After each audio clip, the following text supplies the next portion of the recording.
Escape to the metaverse. Better act like you know. Yeah. You are now tuned into the Matthew and Rizzle show. Yeah. Escape to the metaverse. Better act like you know. Yeah. You are now tuned into the Matthew and Rizzle show. Yeah. Escape to the metaverse. Better act like you know. You are now tuned into the Matthew and Rizzle show. Yeah.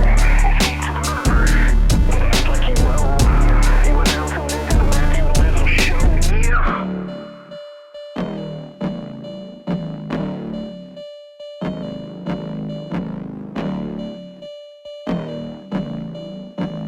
Recording started. All right, we haven't heard the robot lady in a while.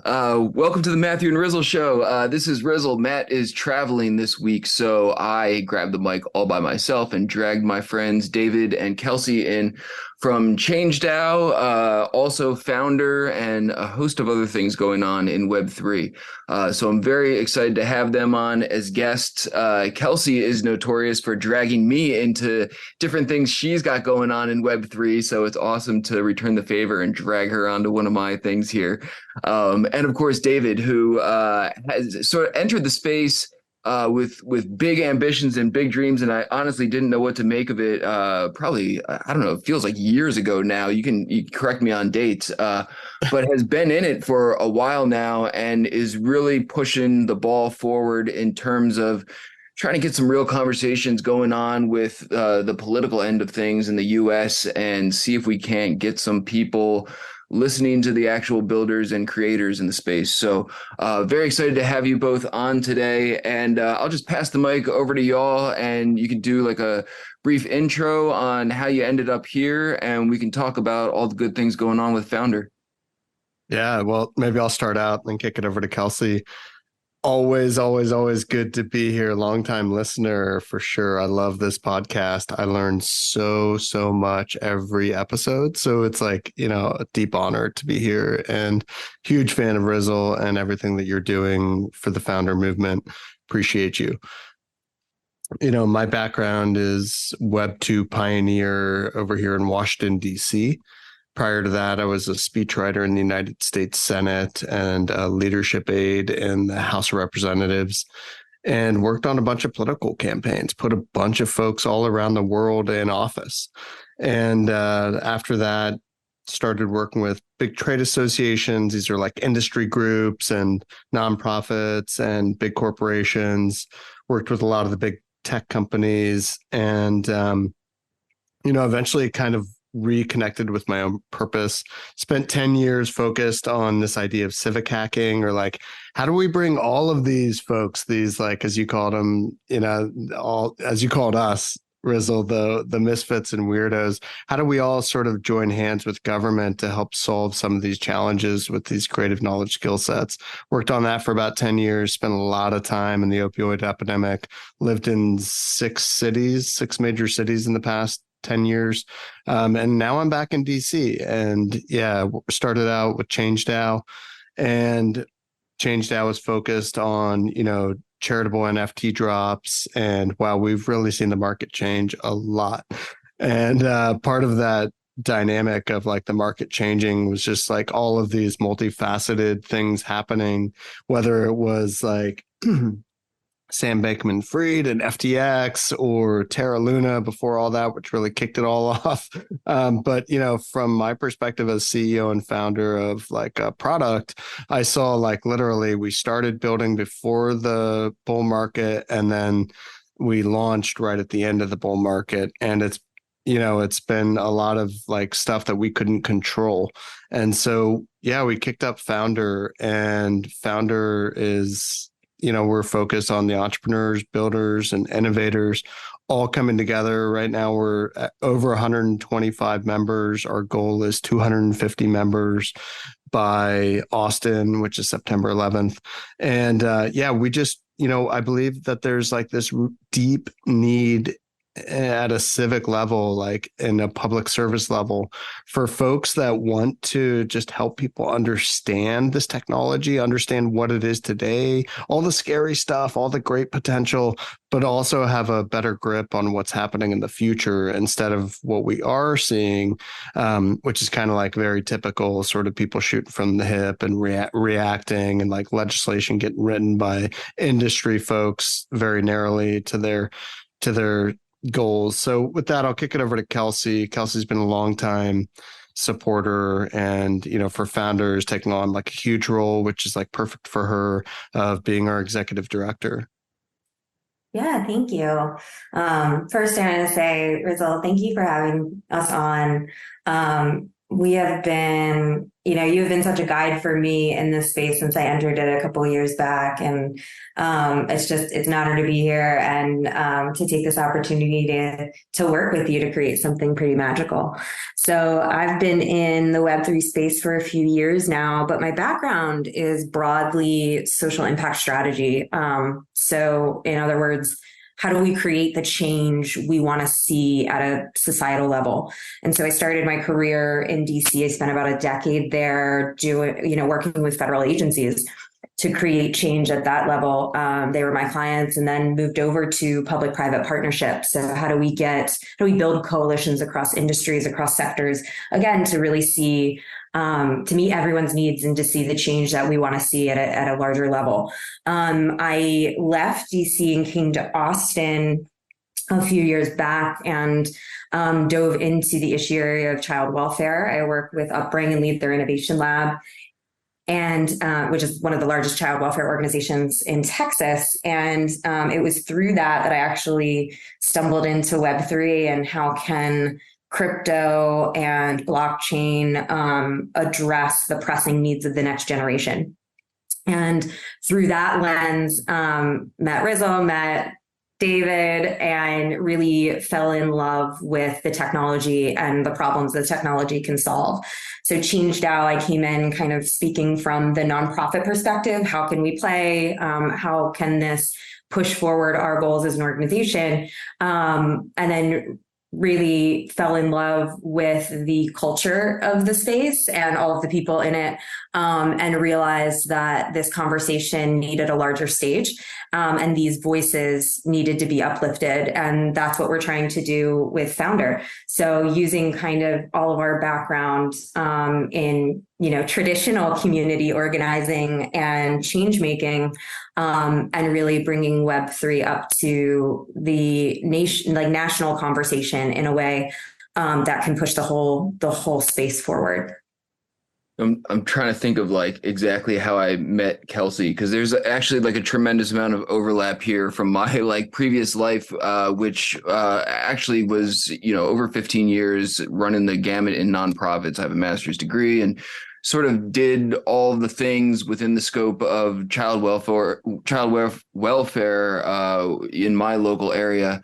And then I entered Web3 for a lot of reasons, and made some post a long time ago about like how, one of my goals this year was to use this technology to team up with some people who are, genuinely here to make an impact. And I think Kelsey responded to my post being like, how about you to help hungry children or something? And I was like, all right, bet. I'm like down to do something like that. Like, who is this lady? And then I like ended up DMing Kelsey, and like Kelsey was like all up in the mix and like ready to hit the ground running. And I genuinely appreciated Kelsey coming from a similar background, having Web3 overlap, and being like extremely aggressive about like pursuing this greater vision that she had in mind. And so sort of, I was like, I can get down with Kelsey. And, we've stayed in contact for a long time prior to the inception of ChangeDAO, when she got hooked up with David. And she was like, and I was like, I don't know, David seems like a suit. And Kelsey was like, no, David is a suit, but he's our suit. He's like a great guy and, has really good intentions and knows a lot of people that would be like really beneficial for us to be in conversation with. And so again, based on like Kelsey's trust, watch them form ChangeDAO, pull Brian Brinkman in. We all sort of collectively helped launch an art project that did a lot of good things with Upbring and everything. And so this has been like a long relationship where both of these people have been in the mix with all of us for a long time. Now it's sort of morphing into this founder situation, and honestly, in the beginning, partially because of just how busy I am and trying to pay attention to a million things simultaneously, it wasn't like immediately clear to me what the path forward was. I'm like, this all sounds good, right? I'm like, okay, cool. David's got the contacts. He knows the lingo. He is a believer in the cause. We want to push for change within the conversation of DC, because I'm definitely like one of the people that you're talking about, right? Like in terms of like builders and creators trying to use this tech for like really interesting, innovative things, and don't appreciate the shooting from the hip legislation and the misunderstanding and misrepresentation going on. But I'm like, how do we actually get from point A to point B? And Kelsey was like, get on a call, I'll explain it to you. And she did. And she did like a really excellent job of sort of like breaking down the path forward. And so it doesn't have to be just like you specifically explaining it, Kelsey, but I think that was a lot of the hesitation on my part to dive even farther in, and probably from a lot of outsiders looking in who are native Web3 skeptics being like, okay, this all sounds good, but what's like actually the path forward here? Totally. So first off, it was actually Brian Brinkman who tagged me in that post of yours. So he's like the magic thread between everyone in Web3. Oh my God, that's amazing. Yeah. So thanks to Brian Brinkman, we're all here in this room right now.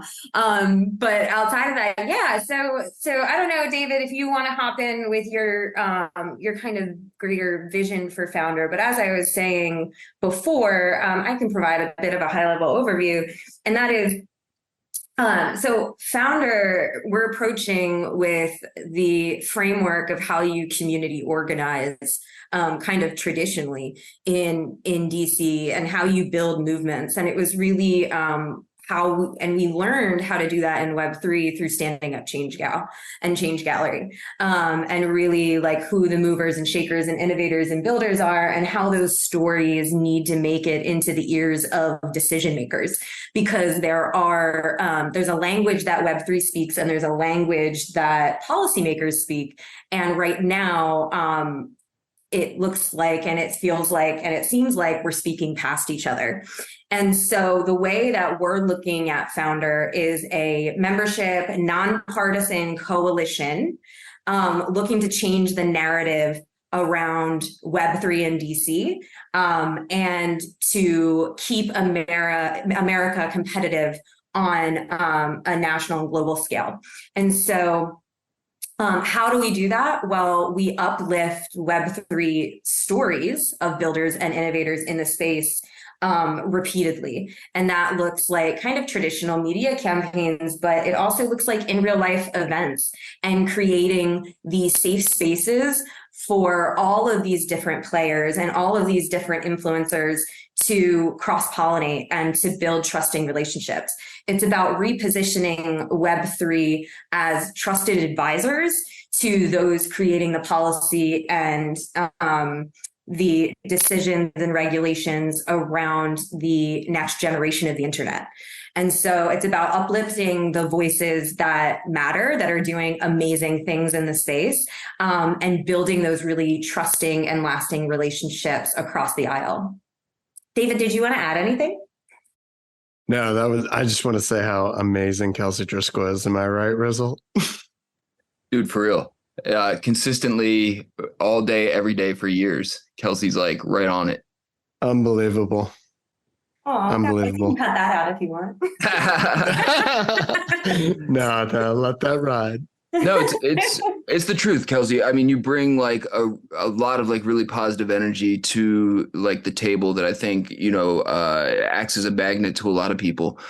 So let's play this out like in real time with like a real example, right? There's like, okay, a bunch of policies being made. We don't feel like it's like really helping the industry or, going to benefit us in any meaningful way. There's large scale concern about just driving the industry out of the United States.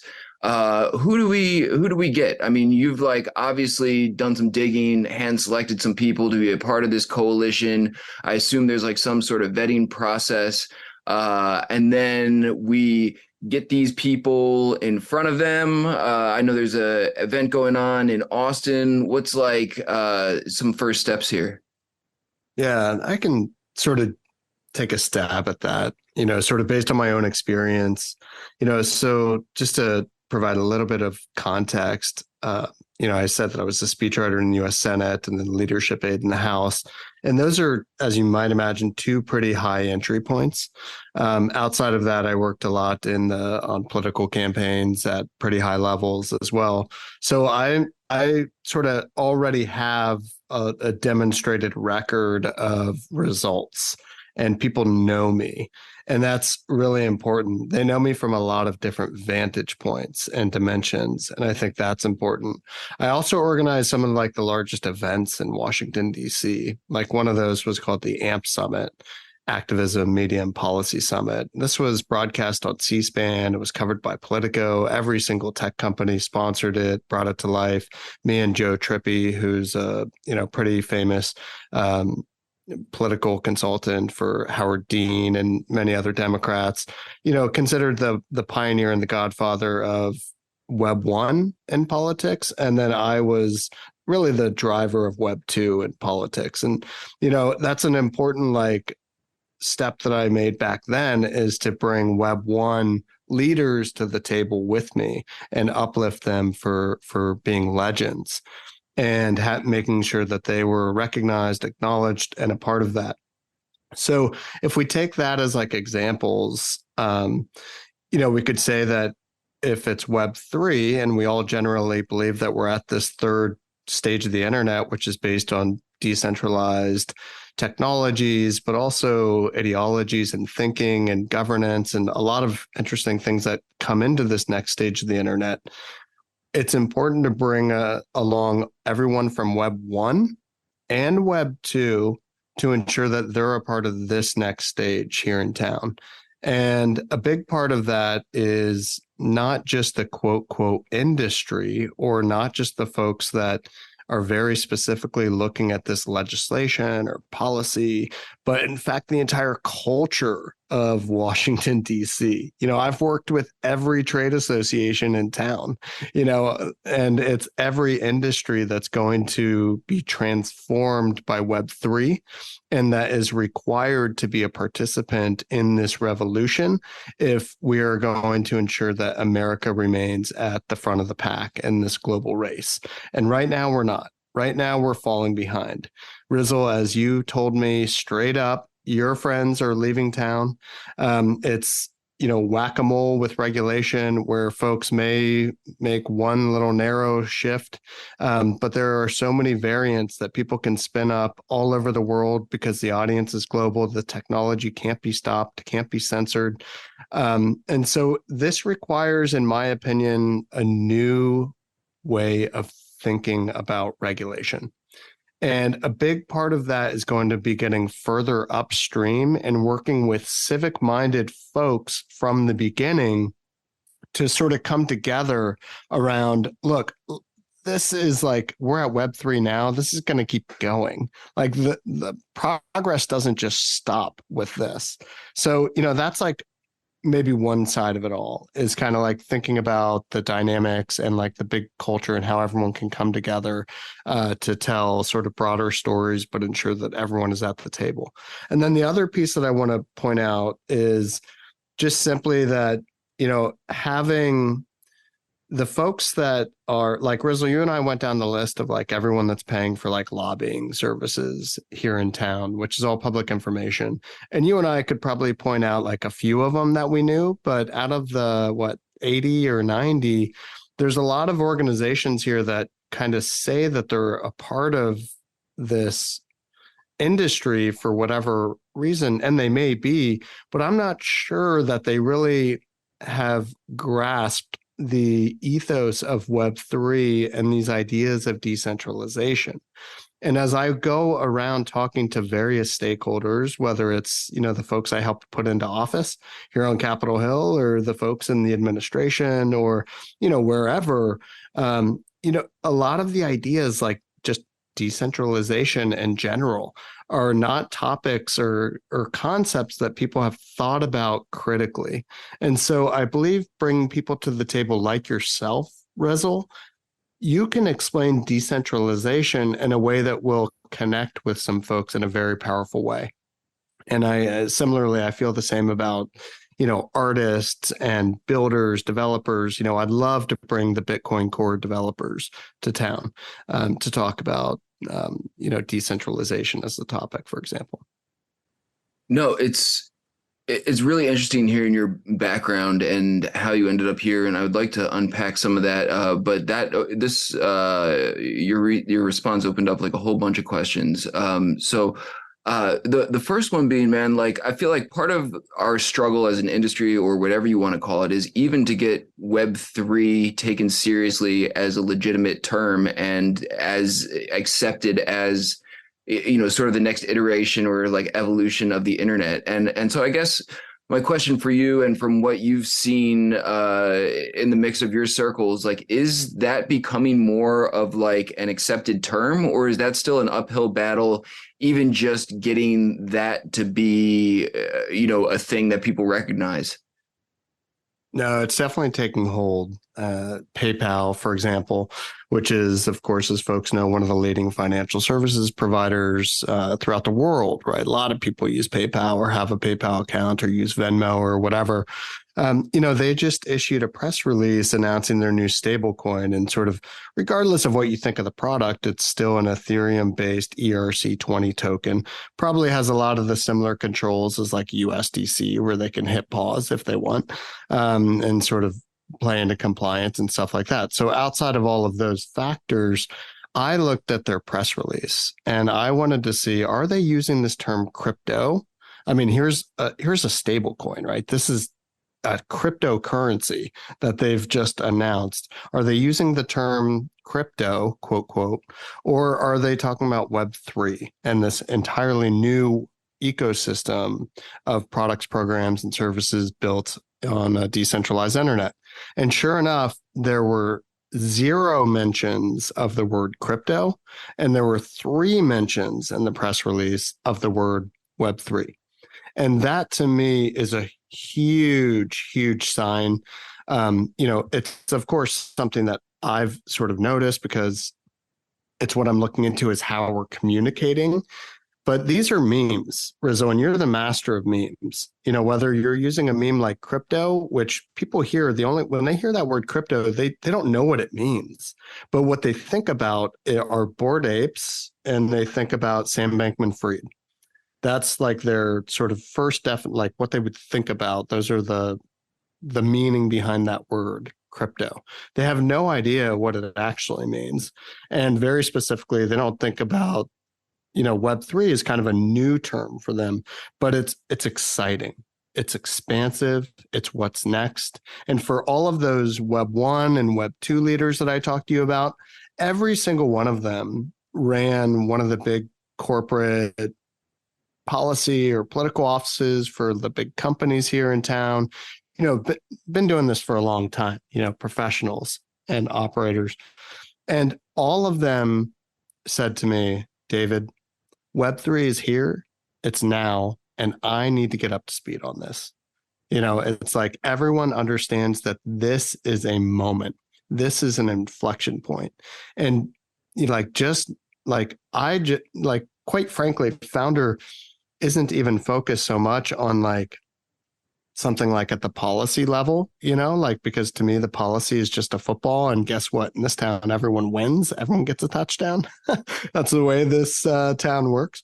But what I do care a lot about is the language that we're using and the sort of what that meaning of the word is to people.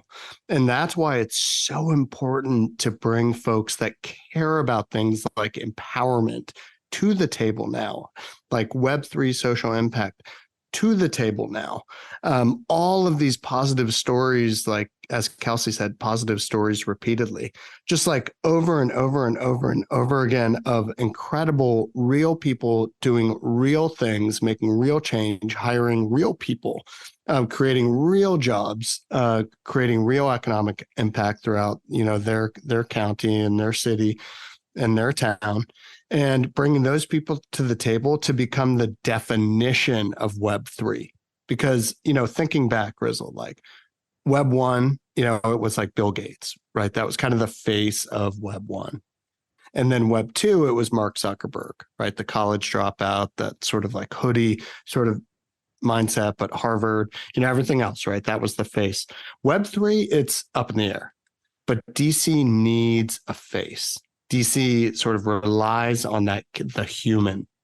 Like for AI, we saw Sam Altman come and sort of just put a face on OpenAI and AI in general, right? Forever, he's going to be the face of artificial intelligence.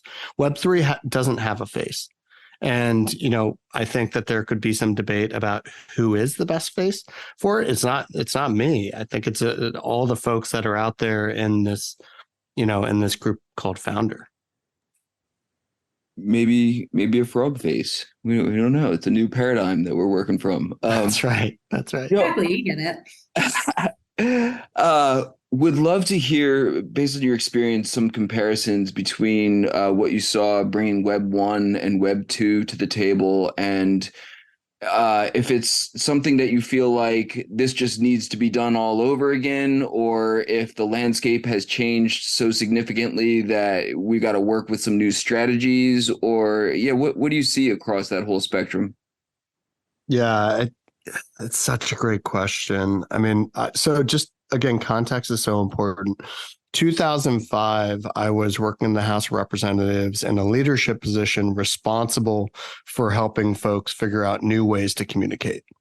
So what that meant at the time is Stephen Colbert from Comedy Central at the time, coming to DC, meeting with me and my congressman, and wanting to work with all sorts of folks to tell their story on his show. And like that was a new medium, right? A new way to communicate. Similarly, there were blogging, like blogging was new, right? That was kind of like a Web 1 to Web 2 transition, was that idea of blogging. And so I brought bloggers to Capitol Hill and not only replaced like something that used to be called a radio row with blogger row. So it was kind of like a big evolution there. But also just brought those folks in to like meet with people and say, look, this is who we are. This is what we do. And that was a couple of years really before any of the companies started lobbying here in town. And I think that's a really important distinction, because when I arrived here in January or February of this year, there's a lot of organizations already. There's a lot going on already, but none of it is actually practitioner-based education programs.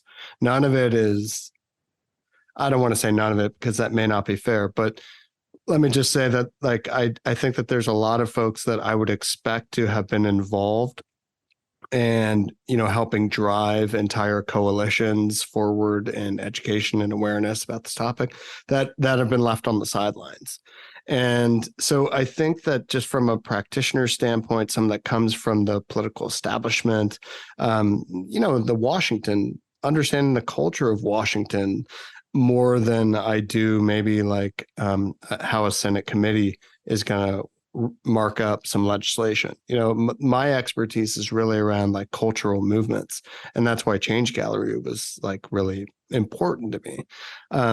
So yeah, I think like some similarities, some problems, some challenges that we face right now are simple in the sense that there's like simple to think about or get, which is like the language. Like we all have these like artificial intelligence, XR, VR, and Web3 are all hitting at the exact same time and have all specialized language.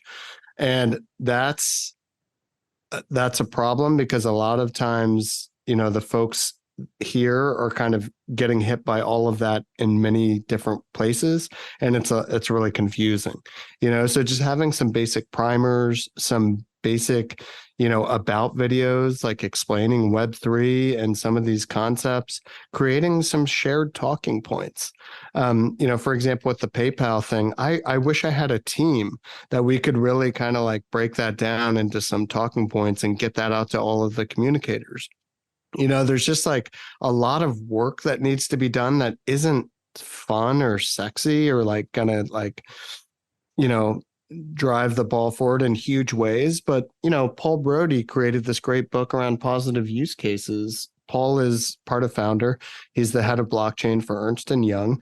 And I just tweeted out, I'm like, man, I wish I had 535 copies of this so I could deliver every single person in Congress gets one of these books with like a little note that says, hey, come to the Starbucks and let's hear from Starbucks and Nifty Gateway about the Odyssey program and loyalty, and like hear about Web3 and talk about this book and like answer questions.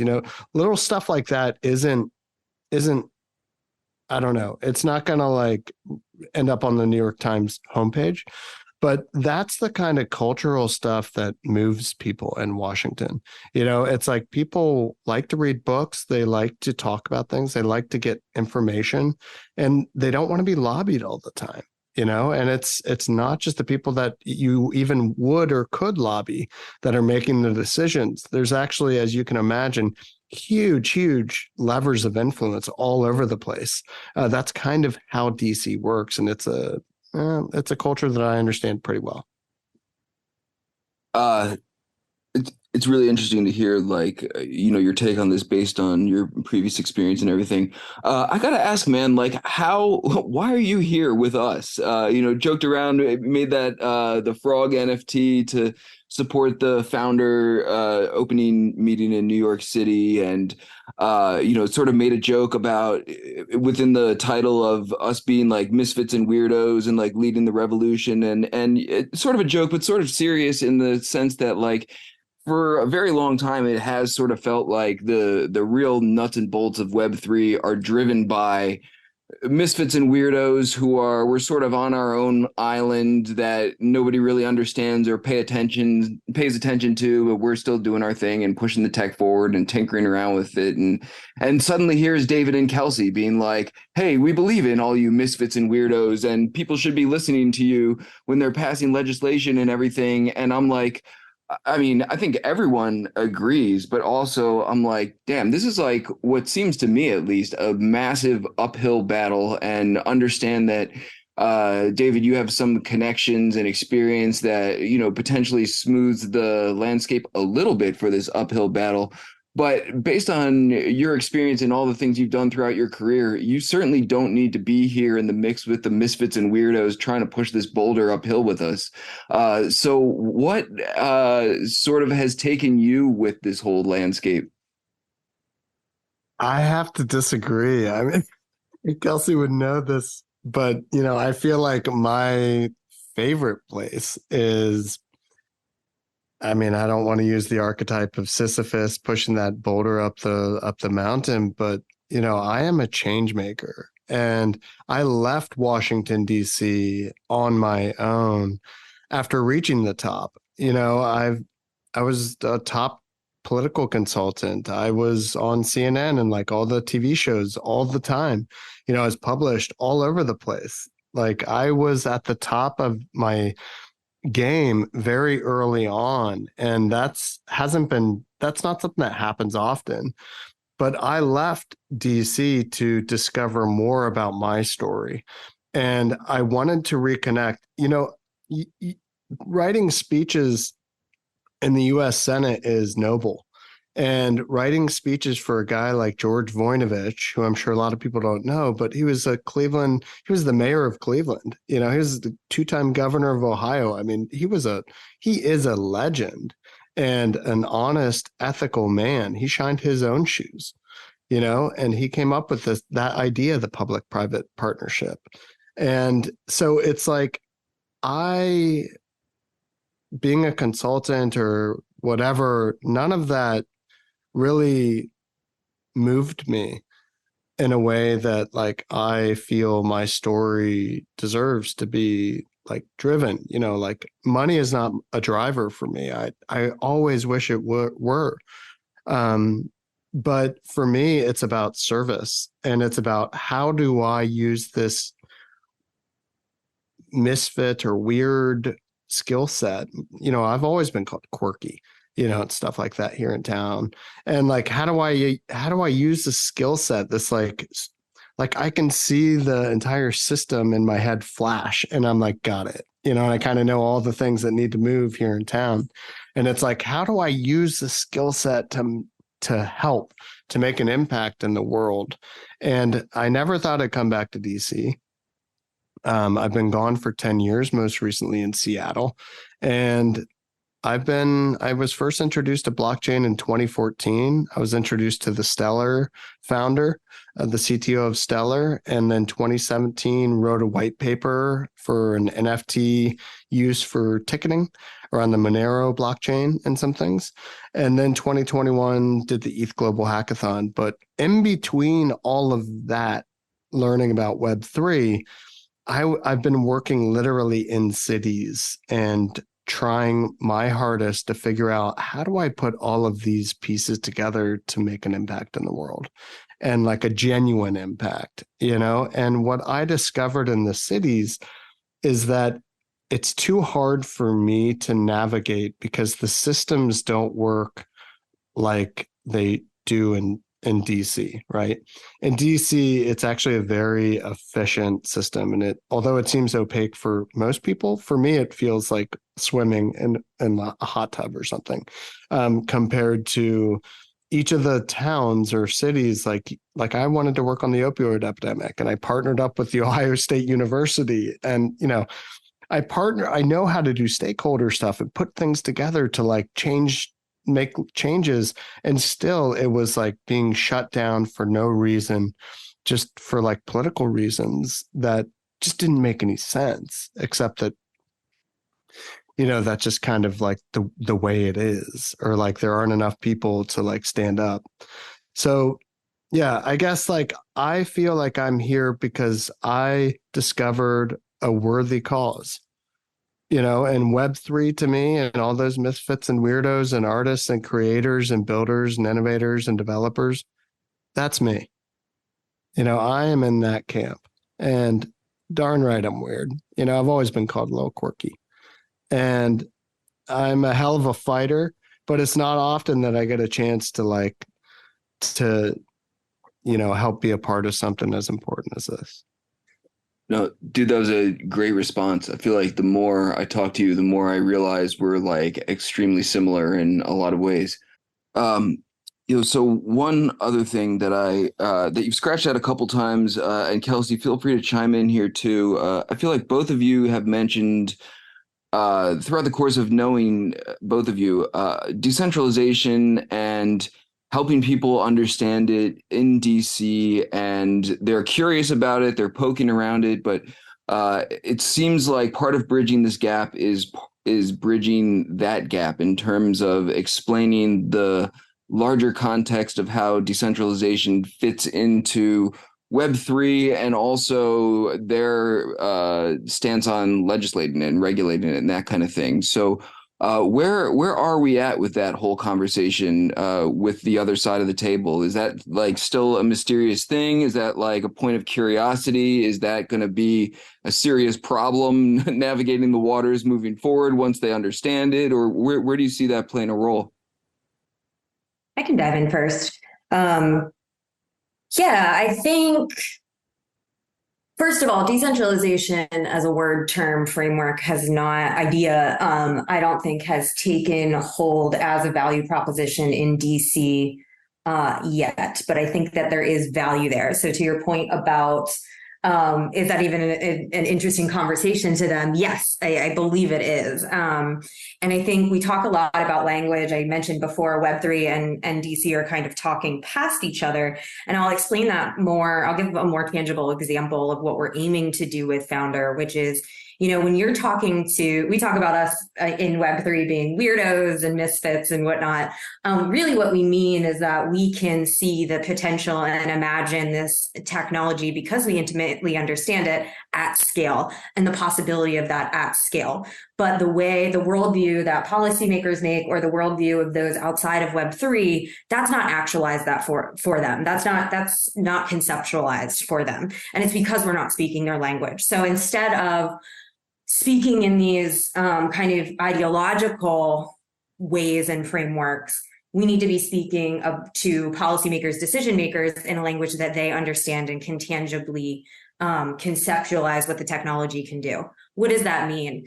It means holding events where those who have never interacted with Web3 technology before can participate safely in sandboxes, and they don't have to lose a bunch of money and get rugged to get their stripes.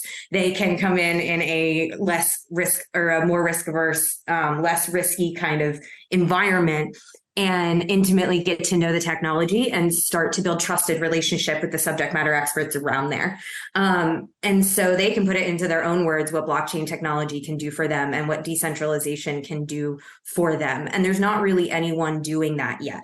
When we talk about being early, I still think we're early on the decentralization conversation and conceptually or getting policymakers and decision makers within the Beltway to conceptually understand the potential of the technology and what that means for infrastructure. So again, instead of talking about kind of ideological, ethereal views, we're talking about tangible things and using language they understand. How many jobs is this going to bring to your district? How is this going to boost your innovation ecosystem? How is this going to improve ability to grow generational wealth and economic participation? Those are the types of things that's what we're talking about. It's making the dream of Web3 kind of natives tangible for those who have the power to create on the ground social impact. I thought, and I don't know how much we can share if it's just sort of like a rough idea, but I thought the concept for the Austin event that I was talking with David about, I think last week or something, was like a really cool, like concrete example of how something like this could work in terms of demonstrating policy examples or like practical real world examples within the context of like a build-a-thon or a hackathon. Are we okay to unpack that a little bit on how we envision that working, how you envision that working? I'll let David answer that one. No, 100%. I mean, yeah, that's such a great example of.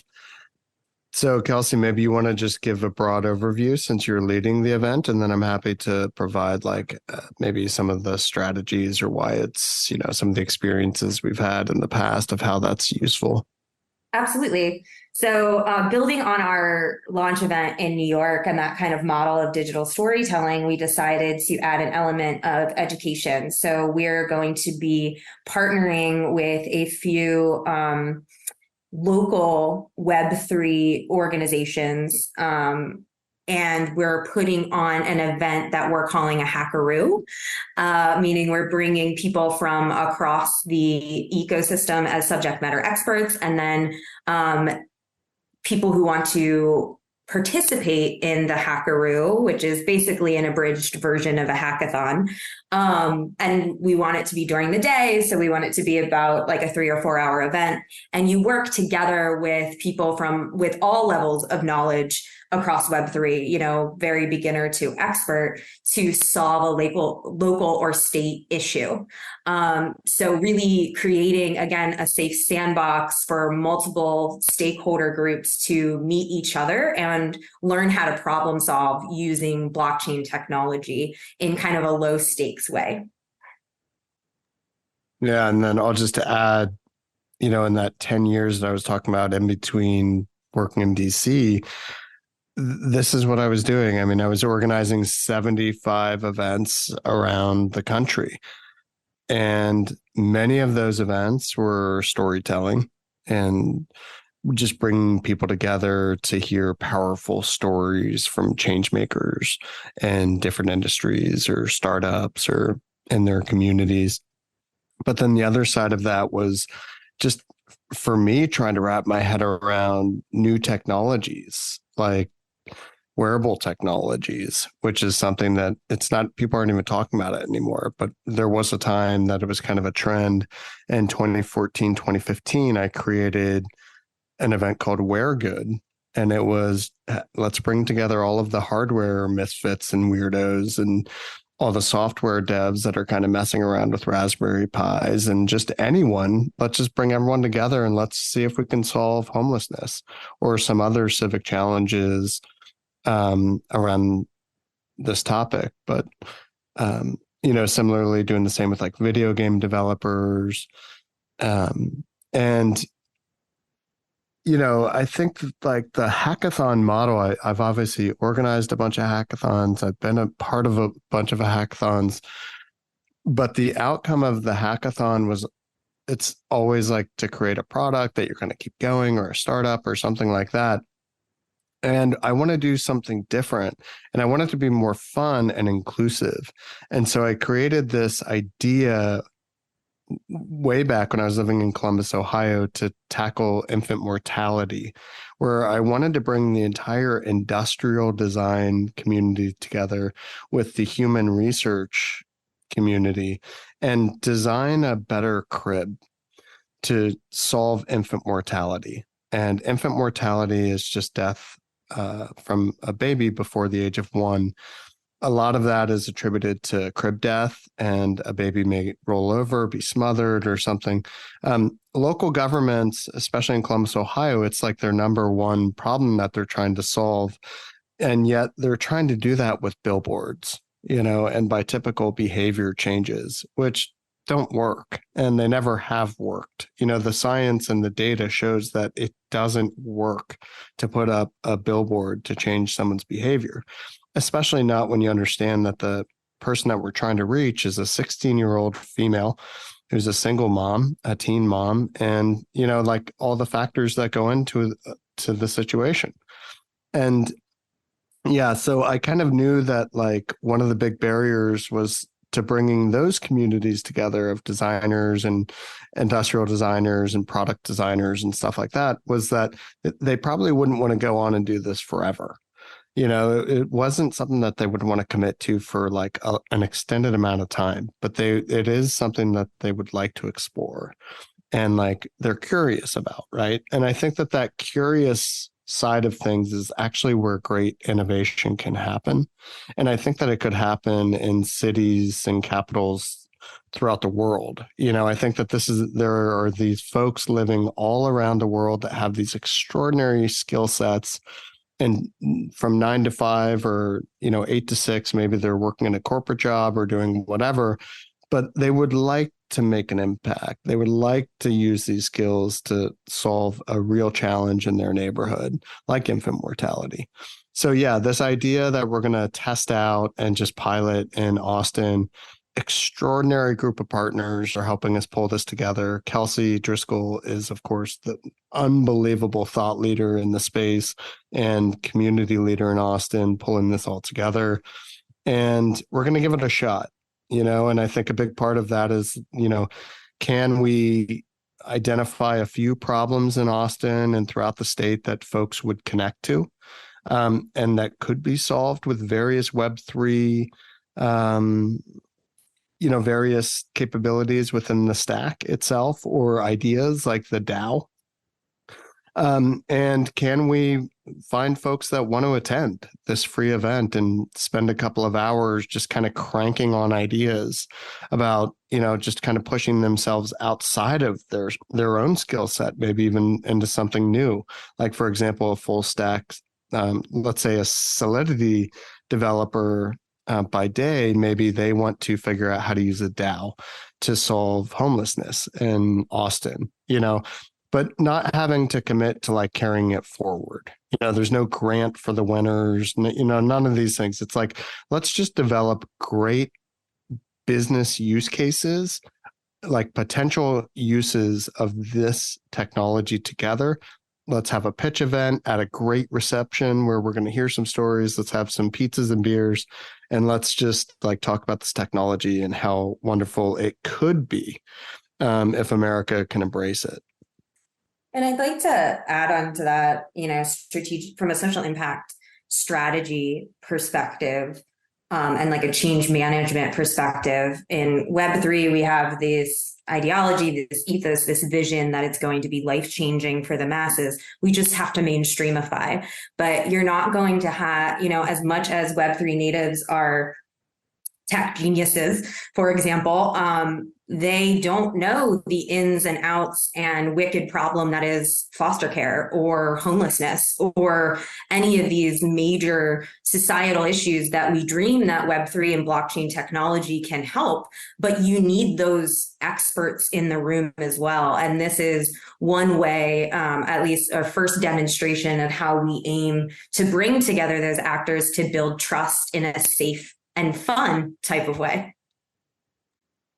Yeah, and let me just add, I mean, this is just such a fun topic, but this is exactly where the misfits and weirdos get to help. This is, we're not talking about congressional hearings. We're not going to tromp old Rizzle in to the White House to, give a briefing, not right away at least. But what we can do is get old Rizzle and some folks to Austin. And like, let's hear about the metaverse, like how could the metaverse be useful as like a part of Web3 and bringing some of these solutions to light, in a more powerful way. So yeah, this is kind of the beginning of what we hope catches on and more folks decide throughout the world to get involved, not only with solving problems in their community, but with the Web3 revolution and learning about this technology and in a way that they may be able to grapple it a little bit easier. I love the concrete examples, sort of zooming in on the event going on in Austin. I don't know if this is like completely possible or appropriate, but I got to ask, are there any like, if you were to be able to play like matchmaker between like DC and Web3, are there any like people where you're like, oh my God, if I could just sit down Brinkman with Warren Buffett or something, we'd really be able to make some progress? Or maybe there's not like specific combinations, but even like zooming out, are there like specific areas or types of people or legislators that you feel are like lower hanging fruit that would be like first to target or most receptive? I don't know if we can like specifically drop names or if we can, but yeah, just wondering like where do we hit first? And maybe the answer is like the event in Austin. Yeah, so let me, neither Kelsey nor I intend to be lobbyists. We do not intend to advocate for one position or another. One corporation asked us to sort of take a policy position straight out of the gate, and if it's on our website, they could sponsor this effort and get it going. And we were both like, yeah, no, that's not what this is.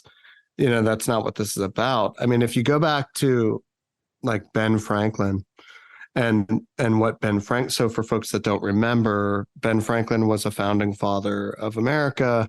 He was in Philadelphia at the time. Very important. An inventor, creator. He was a publisher. He wrote books. He wrote the Richard's Almanac. He also wrote a newspaper. Incredible storyteller, but ultimately became the ambassador to France and became instrumental in bringing France as an ally to help the Americans win the Revolutionary War. Guy like Ben Franklin understood culture really, really well and understood really well that there's, you don't necessarily need to change the hearts and minds of the entire world, but rather you need to have spaces where folks can come together and connect. And the folks that, he had like the Junto Club or the Leather Apron Club, for example, and it was like inviting all the creators that he thought were interesting into the same room. And, he would have a bunch of musicians and performers and libations and refreshments. And it was just a good time. and what role did that all play in the American Revolution? I think that's a question that, we still need to think about, because we're facing sort of this opportunity. And are there similar methods that might seem a little old-fashioned? And it might seem a little wild to think that diplomacy and just creating a space and bringing people together strategically and thoughtfully and carefully, it seems like there might be some room for that. And, I want to answer your question, because you're like, are there exact people? Absolutely. I know exactly how I would do that and what that looks like. We're not there yet. We need to get some things going. We're actually back at step 0. So we're not at step 3 or 4.